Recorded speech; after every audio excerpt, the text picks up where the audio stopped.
because that's necessary for many of the workers in this department. Thank you everyone for having us here. Now I know where I saw you. I'm part of the Toronto office and Patricia works out of the Newmarket office. I've been working for this organization for 30 years. In 77 years, we have never gone out on strike.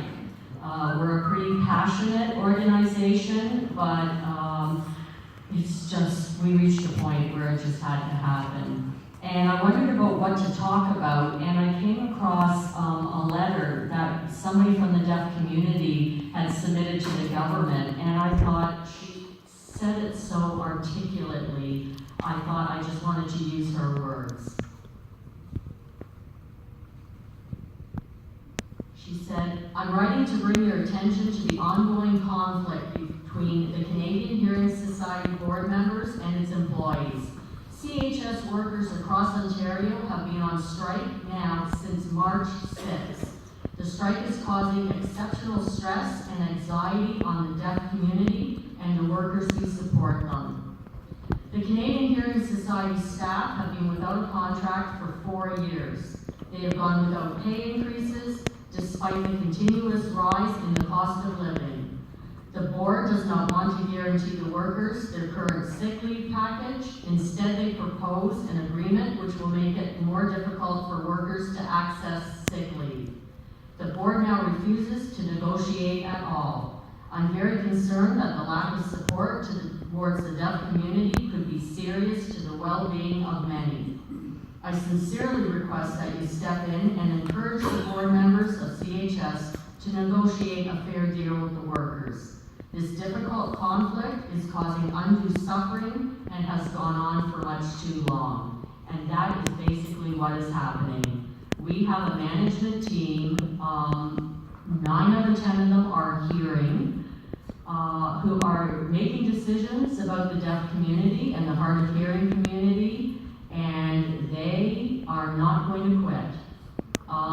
One item I just wanted to mention is we were waiting for the sunshine list to come out. And when it came out, only one person was on it. We're very surprised. Somebody I know just got a response. They sent an inquiry into the government, and they said they had a submission of 8 people on the sunshine list, but for some reason only one of them has shown up on that registry. They're going to look into it. But if there's any correction, we won't see it until they amend their sunshine list later in the year.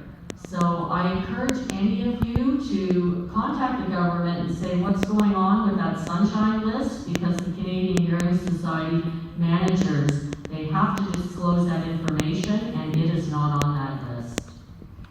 I'm going to pass over to Patricia, my colleague, and she can talk a little bit about her experience being on the picket line.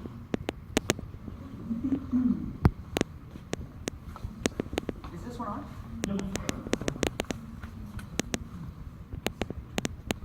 Okay, thank you very much, Sandra. Come over here, stand beside me. We're sisters. Come on. Hello, everybody. Thank you very much for coming us. The way deaf people applaud is we don't clap because we can't hear it, so we wave our hands. This is how we applaud. Makes us feel good, makes us feel that we have support.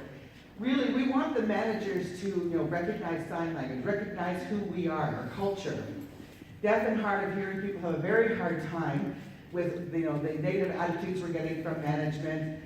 They're not the right leaders for CHS. It's not comfortable. They want to set it up as a medical model. They want to fix us. And we don't need fixing. We're independent. We live our lives. We have the help that we need with interpreters when we need to go see doctors or any kinds of appointments. I'm a mother of a 12-year-old son who has celiac disease, and he can't eat gluten products. So, I want to be able to go with him to the doctor to know what's going on, and I need to have an interpreter with me. But the management look at deaf and hard of hearing people as different, and we're really not. And like Sandra said, we're the same as any hearing person. You know, it doesn't matter. We support each other. We're just a fantastic group. So we really appreciate all the support we give you, or that the staff gives us. And we have 24 offices all across Ontario. We're in Newmarket. Sandra is in Toronto.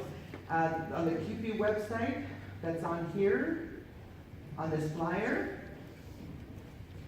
I know we only have about 5 minutes, so I gotta wrap this up. Anyways, this, what you see on the screen is what's up here. And the signing that's on there is saying fair contract now. If you want to sign it with me, that would be great. Fair contract now. Fair contract now.